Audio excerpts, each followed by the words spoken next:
전문성과 현장성이 살아있는 고품격 하이 퀄리티 범죄 수사 토크를 지향합니다. 수요일에 아는 경찰 시간 돌아왔고요. 배상훈 전 서울경찰청 범죄심리 분석관 나오셨습니다. 안녕하십니까? 안녕하세요. 김은배 전 서울경찰청 국제범죄수사팀장 함께하십니다. 안녕하십니까? 안녕하십니까? 예. 앞서 제주경찰 2시간 만에 뺑소니범 바로 잡았다고 해서 제가 칭찬의 말씀을 좀 전했었는데 뺑소니 무조건 잡히죠? 그렇죠. 네. 100% 잡을 수가 있습니다. 아, 그렇죠. 그러니까 여러 가지 흔적이라든가 이런 것만 봐도 충분히 잡을 수 있지 않겠어요? 그렇죠. 하시면 안 되겠습니다. 예. 그리고 그 전에 음주운전 자체부터 하지 마셔야 되고요. 이 내용 다시 한번 좀 짚어보겠습니다. 서울 노원구의 새 모녀 살인 피의자 김태현 공개가 됐고 지난 9일에는 포토라인에 서서 무릎 꿇어서 죄송합니다라는 말을 반복하기도 했습니다. 배상훈 교수님, 이런 행위들 보시잖아요. 그러면 좀 진정성이 있다고 보고 좀 이런 것들을 좀 캐치하시는 분으로 유명한데 어떻게 보셨어요, 그 현장을?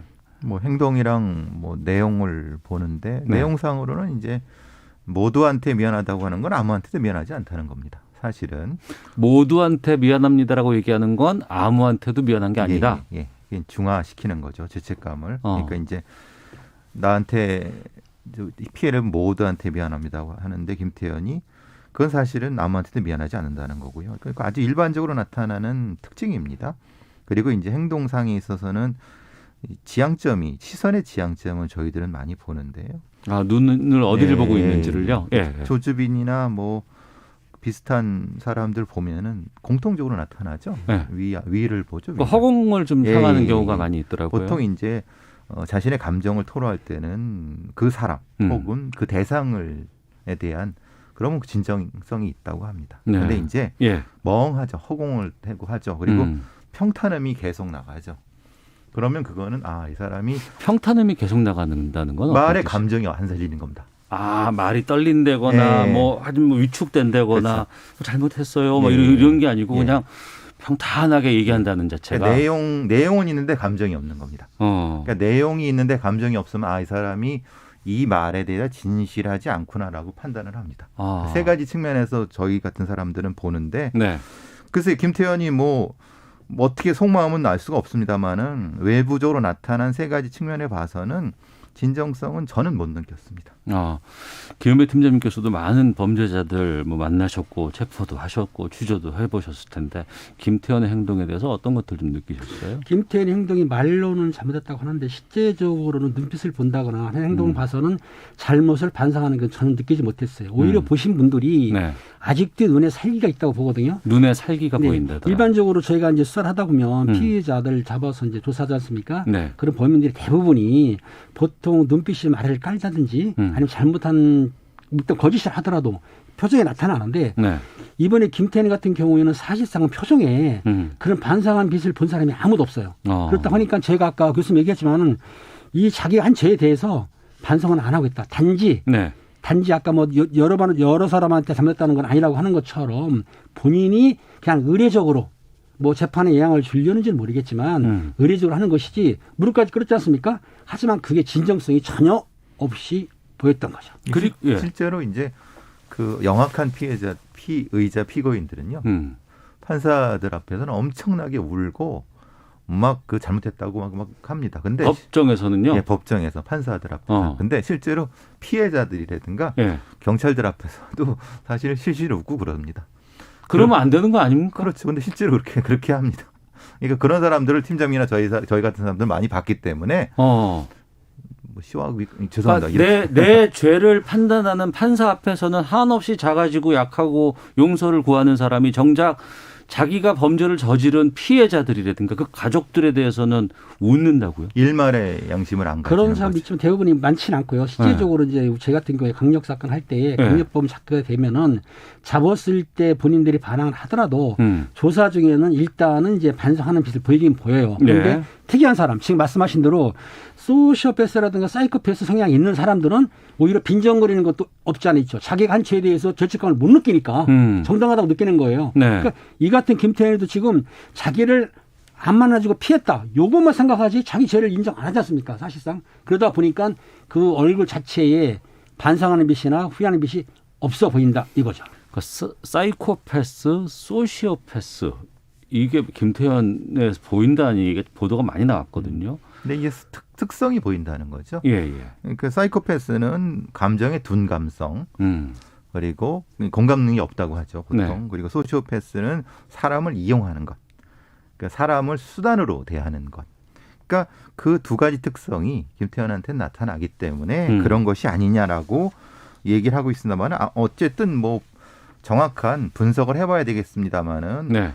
이 김태현한테는 여러 특성이 다 나타나는 것 같습니다. 그러니까 잔혹한 특성부터 시작해서 타인에 대한 공감 능력이 떨어지는 거라든가 이런 걸 봤을 때 그리고 사람을 수단으로 생각하는 걸 봤을 때는 여러 가지가 다 복합적으로 나타나는데 정확한 거는 아마 그 좀 더 깊은 분석을 해봐야 될 거라고 생각합니다. 네, 3명을 죽였잖아요. 그래서 산모녀를 잔인하게 살해했죠. 예. 그리고 이것만 있었을까? 여죄를 더 지금 찾고 있다고요? 지금 일단 경찰에서는 검찰로 송치를 했습니다. 네. 그러면 이제 10일간 구속시키고 연장해서 20일간 구속해서 재판을 넘길 수가 있는데 네. 아마 그 김태현이 DNA를 확보를 했으니까 혹시라도 미제 범죄 DNA 확보해가지고 다른 뭐 성범죄라든지 다른 범죄를 확인할 수도 있고 또 그리고 검찰에서는 또 포인을 압박을 할 거예요. 추궁을 해가지고 본인이 실제적으로 숨겨진 범죄, 암세 범죄라고 그러죠. 그거를 자백할 수 있도록 유도를 하는데 실제적으로 김태현이가 자기가 스스로 자백하기는 힘들고요.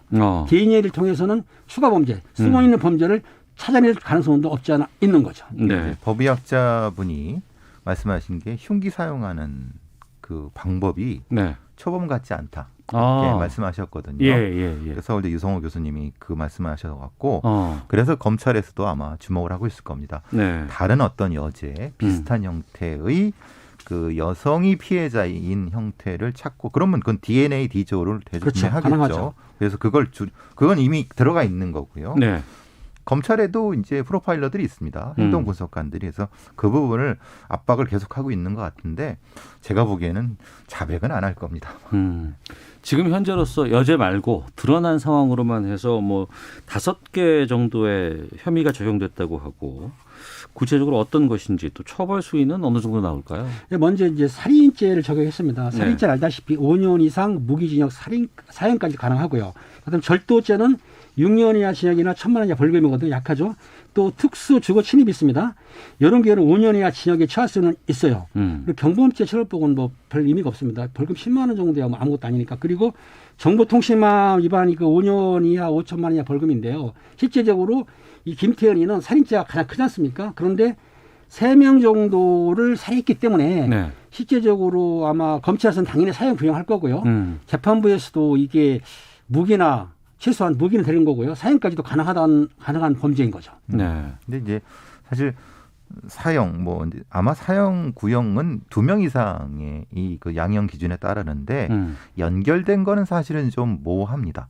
최신용 사건이라든가 다른 연쇄살인 사건은 사형이 가능한데 이게 연결된 부분이 무기징역이 연결된 거라는 건 한 자리에서 계속 그래서 그것의 잔혹성이나 이런 걸 따질 텐데 만약에 무기징역이 나오게 되면 뭐 무슨 문제가 되냐면 형법 82조에 이제 이게 20년 후에 가석방의 조건이 되는 거기 때문에 무기징역이 나온다 하더라도 어떻게 잔혹하게 살해했는가는 그 판결문에 있어야 됩니다. 나중에 가석방이 되지 않도록 해야 된다는 그런 얘기가 있는 거죠. 이 사건에 대해서 우리가 좀 분노하고 있는 부분들은 새 모녀를 살해한 부분도 있지만 처음에 시작이 스토킹에서부터 시작되는 게 참 그게 이걸 어떻게 제어할 수 있을까? 피해자가 아니면 피해를 위기의식을 느끼는 사람들이 이런 스토킹 범죄에 대해서는 어떻게 내가 대응해야 될까? 평소 행동에 다 이게 걸릴 수밖에 없는 부분이 있거든요. 또 누구도 당할 수 있는 부분이기 때문에 전에도 이런 경우가 좀 꽤 있었다면서요? 예. 우리 많이 아시는 김홍일 사건이라고 하기도 하고 울산 자매 사건이라고 하는데 2012년도에 발생한 사건입니다. 그때 상당히 충격적이었죠. 왜냐하면 자매를 살해를 했습니다. 동생을 먼저 죽이고 언니를 죽였는데 네. 그런데 이제 또 50일 동안 도망가 있었습니다. 그래서 이제 야산에서 잡혔는데 그게 김홍일 사건이라고 하는데 이것도 역시 스토킹이었는데 처음에 수사 자체가 조금 다른 방향으로 됐던 건 뭐냐면 본인이 그 언니를 사귀었다고 하면서 네. 이게 우리 김태현 사건에서 초기에 문제가 됐던 거지 않습니까? 연인이었다. 근데 실제로는 전혀 그게 아니었습니다. 네네. 본인의 망사. 단 2008년도, 그러니까 2012년도에 4년 전에 그 가족이 운영하는 그 가게에서 알바를 했었다고 합니다. 네. 그러니까 일방적으로 그런 걸 생각을 했던 거죠. 그 언니에 대해서 한 4년 뒤에 그리고 나서 이제 따라다니다가 이렇게 잔혹한 살해를 한 거죠. 그러니까 그때도 실제로는 스토킹 방지법이 있었다고 하면은 그렇게 잔혹하게 했는데 예방이 되지 않았을까라는 생각도 하고 그래서 당시에는 되게 안타까운 사건이었죠. 우리가 사형은 지금 거의 폐지됐다라고 보는 상황이 시행을 안고 있죠. 시행을 안고 있기 때문에 뭐 사실상 폐지국이다. 뭐 이렇게 얘기를 하고 있고. 그러니까 이제 가장 중한 처벌이 이제 무기징역인데 사형이 없으니까 무기징역 정도 받으면 그래도 되겠지라고 생각하는 분들이 많이 계시지만 앞서 말씀하신 것처럼 20년이 지나고 나면 가석방이 가능하다라는 얘기가 참 많이 있거든요. 법에 있으니까요. 놀랐어요. 근데 문제는 무기징역을 했을 때 20년 이상 수용하게 되면은 가석방은 가능한데 가석방 심사위원회에서 잔인한 범죄 같은 경우는 배제를 하기 때문에 쉽진 않죠. 물론 재판부에서 사형을 선고해 버리면 가석방이 전혀 할 수가 없어요. 그런데 아마 재판부에서 무기징역을 선고했을 경우에는 이론적으로는 20년 정도에 복역할 경우에는 가석방도 가능하다는 거지. 실제적으로 잔인하거나 제보물에 있는 사람을 가석방 심사위원회에서 가석방하려는 거의 없는 거죠. 당시에 김홍일의 문제가 뭐였었냐면은 그때 이제 실실 웃으면서 20년 뒤에 봅시다라고 그랬습니다. 그때 김홍일이가 2012년에 예. 그때 재판을 받고 송치될 때. 그러니까 그걸 법정을 잘 아는 겁니다. 그리고 제가 참 안타까웠던 거예요. 김홍일 사건에서 동생을 죽이고 언니를 죽였 것을 우리가 알고 있는데 이것이 판결이 난 거는 동생을 언니 대신 오인해서 죽였다는 식으로 이제 판결이 나버려 갖고 그러면 하나는 이게 우발적인 살인이 돼 버리는 겁니다. 그러니까 수사한 사람들은 이것이 동생과 언니를 같이 죽이려고 생각을 했었다고 판단했는데 판결 자체가 동생은 죽일 생각이 없었다. 그런데 밤이라서 언니인 줄 알고 죽였는데 동생이 없고 언니는 그 다음에 죽였다고 해버리니까 이거 하나는 그냥 우발적 살인이 돼버린 거다. 그러니까 이게 둘 다 계획적 살인이 되는 거랑 이게 큰 차이가 나게 되죠. 그러니까 지금 우리가 무기징역 종신형이라고 얘기를 하잖아요. 근데 이게 지금 앞서 말씀 들어보니까 법적으로 무기징역을 받더라도 20년이 지나고 나면 가석방의 대상이 된다라는 게 법으로 되어 있는데 가석방 없는 종신형 제도를 법으로 만들면 안 되나요? 어떻습니까? 지금 상황에서. 그렇다고 한다면 법을 형사소송법을 고쳐야 되는데 국회의원 분들이 심의통일 해가지고 통과를 시켜야 되겠죠. 우리는 그러니까 사형, 무기징역. 형이 정해져 있는 겁니다. 법에. 왜냐하면 조형법정직이니까 그 중간에 가석방은 종신형이라는 걸 만들어야죠. 그건 국회 입법사항이 되는 겁니다. 그런데 입법이 안 되고 있는 거죠. 지금은 무기징역만 있기 때문에 가석방이 어쨌든 되는 겁니다. 그러니까 잔혹한 범죄를 만약에 20대 때 저질렀다. 20년 지나고 나면 40대예요. 그렇죠. 요즘에 60대도 청년이거든요. 조두순 보십시오. 그러니까요. 지난번에 그 난리를 시키도 했었는데 그때가 11년이었나요? 그때 형이? 그렇죠. 하여튼 요즘에는 좀 사용은 하지 않는다고 하더라도 이 부분에 대해서는 좀 어떨까 좀 의견들을 좀 들어봤고요. 지금 지난달 24일에 국회 본회의에서 스토킹 범죄 처벌에 관한 법률 이게 이제 국무회의를 통과를 했습니다. 근데 이게 좀 통과는 됐는데 어렵게 통과는 됐고 그나마 오랜만에 이게 통과됐다 다행이라고 하는데 보완이 필요하다는 지적이 좀 나온다고요? 그 보완이 지시하는 내용은 뭐냐면 실제로 9월 24일 이제 시행이 될 겁니다. 6개월 공포가 되는데 6개월 지나고 나면 그 내용 중에 지속적 반복적으로 해야 되거든요. 네. 그러니까 일회성이라 그러면 배제가 되지 않습니까? 지속적이라는 거는 계속해야 되고 네. 반복이라는 거는 2회 이상이라는 얘기인데 이런 문제를 이제 언론에서 이거 지속 반복적인 건 문제가 있지 않느냐 하고 또 하나 뭐냐면은 이 법을 만들 때 반의사 불벌죄를 적용을 해놨어요. 아시겠지만 반의사 불벌죄는 수사기관에서 수사를 할 수는 있지만은 예. 피해자가 처벌을 원치 않으면은 처벌을 못 해요. 예. 그럼 기소가 안 되고 불기소가 되는 거죠. 예, 예. 이런 조항을 왜 만들었냐? 이거는 이제 피해자하고 피의자, 범인하고 합의할 수 있는 여건을 만들어 준 건데 오히려 합의를 하는 게 아니고 피해자를 압박하거나 보복하거나 협박할 것이다. 예, 이게 예. 이제 문제가 남아있다고 이제 주장하는 거죠. 어떻게 해야 될까요? 어떻게 보세요? 아마 중간에 그 부분에 대해서는 조속한 개정이 필요할 거라고 봅니다. 왜냐하면 반의사 불법죄 조항도 그렇고 특히 피해자에 대한 보호 조치 부분이 많이 미흡하거든요. 보호. 예, 보호 부분이. 핵심적으로 스토킹 방지법은 말 그대로 스토킹 방지법이면 피해자를 보호할 수 있는 여건이 돼야 됩니다. 근데 지금 그렇죠. 상황에서는 예. 많이 좀 부족한 부분이 있다. 왜냐하면 보호 조치 신청이라든가 보호 조치를 할 수 있는 것이 100m 접근 금지라든가 뭐 워치 같은 거 정도밖에 안 하고 그 다음에는 뭐 수단이 없죠.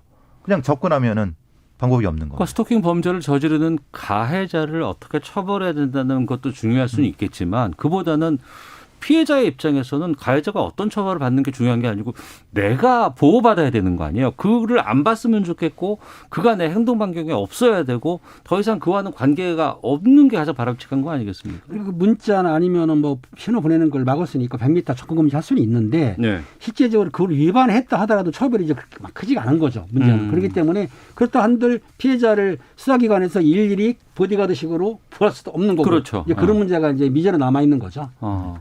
한순간에 다 모든 걸 완벽하게 우리가 처리할 수는 없습니다. 하지만 이제 하나씩 시행착오도 좀 거쳐가고 의견도 모아놓고 해서 여러 가지 법적인 완성도를 좀 높이는 것이 중요하지 않을까 싶고요. 뭐 앞서 뭐 가석방 없는 종신형이라든가 아니면은 여러 가지 반의사 불벌죄 관련된 스토킹 범죄 처벌에 대한 법률들 반드시 그렇게 가야 된다는 것보다도 좀 다양한 의견들을 모아서 좀 방향을 좀 정했으면 좋겠다는 말씀 드리도록 하겠습니다. 네, 아는 경찰 돌아왔습니다. 1004번님, 범죄자들이 가석방되고 싶어서 교도소에서도 착실하게 산다던데요. 가석방으로 못 나오게 해야죠. 죄도 없는 한 가족 3명이나 죽였는데 마음이 너무 아픕니다라는 의견도 주셨고 4385님, 배상훈, 김은배님 정확하게 설명해 주시니 고맙습니다. 감사합니다라는 의견도 보내주셨습니다. 병원에 입원 중인 30대 환자입니다. 다른 환자들의 수액에다가 세제를 넣었다가 잡혔습니다. 근데 이 수액을 넣은 환자는 전직 간호사였다고 하는데 배상훈 교수님. 예. 이게 이제 간호사라고 하십니까? 선입견이 있어서 여자분이라고 생각해요. 남자. 예. 그리고 이제 사건은 20일 날 그러니까 이제 지난 20일이죠. 이 사람은 화상으로 입원을 했는데 6인실에 입원을 한 상태에서 네. 이 짓을 저질렀다고 하는데요.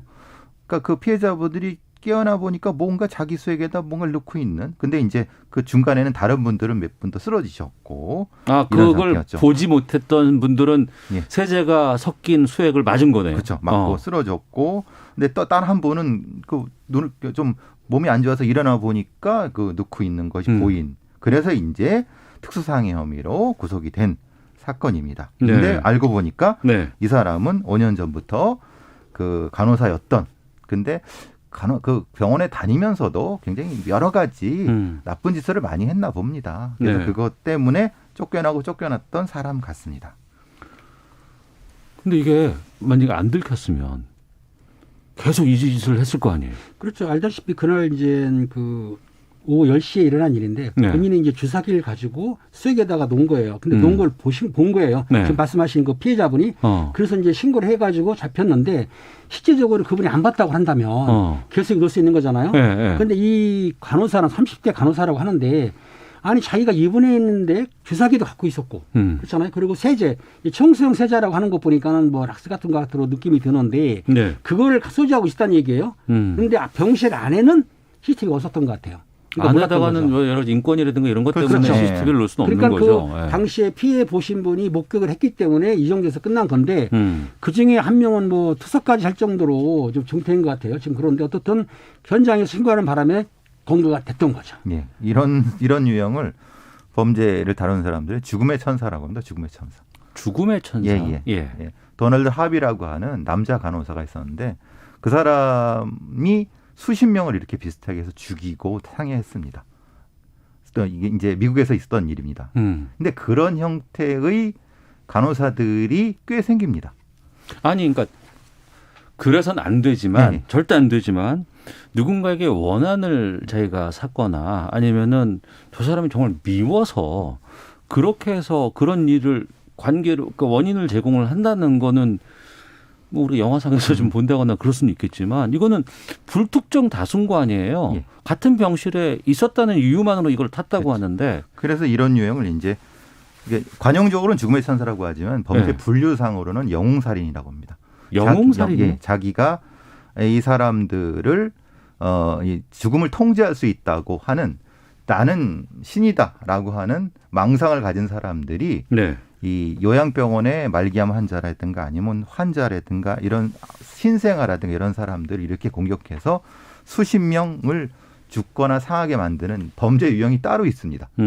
이게 그래서 아주 유명한 관용어로 그래서 오죽했으면 죽음의 천사라는 게 붙었겠습니까? 근데 아무튼 이 30대 가해자 전직 간호사는 실질적으로 그 당시에 그 6인실 병원에 있으면서 그 환자들하고 싸웠는지는 확인 안 됐어요. 잘 모르는 사이라고 하는데 아마 그 안에서 약간 다툼이 있을 수도 있고 또 이 사람의 전직을 보게 되니까 뭐 종합병원에 근무를 했더라고요. 충북에도 있었고 경기도 있었는데 음주로 주로 걸려가지고 해고된 적이 많아요. 해고된 적이 여러 번 있었다. 여러 번 있기 때문에 또 그리고 향정 의약품을 갖다가 이렇게 그 빼드린 적도 있고 하다 보니까 정신적으로 문제가 있을 수도 있고 아니면 알코올 중독 증세가 있었는지는 모르겠지만 아까 교수님 말씀한 대로 이 가해자가 독극물을 지용한 건 아니고 독극물은 바로 사망이지만 다행히 세제이기 때문에 그 피해자들이 뭐 경사기라든가 중상이가 또 가능하거든요. 그래서 특수상해를 한 이유가 살인죄로 검토를 하고 있지만은 그게 독극물이 아니지 않습니까? 그렇기 때문에 1년 이상 10년 이하 특수상해거든요. 그 정도의 처벌할 수 있다고 봐서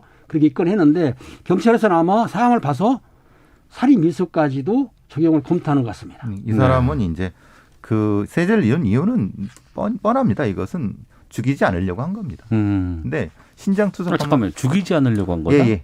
평생 고통을 받게 만들려고 하면은 게 그 특성입니다. 그 범죄의 특성입니다. 그건 더 무서운데. 더 무섭죠.